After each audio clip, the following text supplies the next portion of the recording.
This is an LED camera light for the Flip Camcorder. It mounts to the USB plug on top of the Flip Mino, and it has 1 watt LED, outputs about 100 lumen using a Cree high power LED, 350 milliamps. So obviously you can use this to take video in the dark.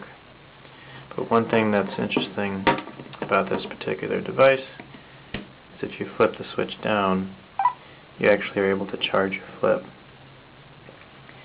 And this will charge the flip for approximately 4 hours. The flip only needs about 3 for a full charge. And this light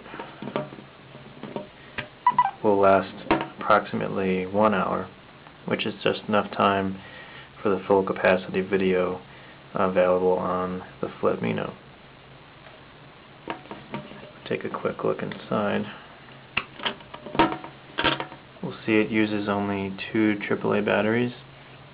It also has a 5-volt boost circuit, and this is the Cree LED with the heatsink and the USB jack right here. If you want more information on this, go to prodmod.com.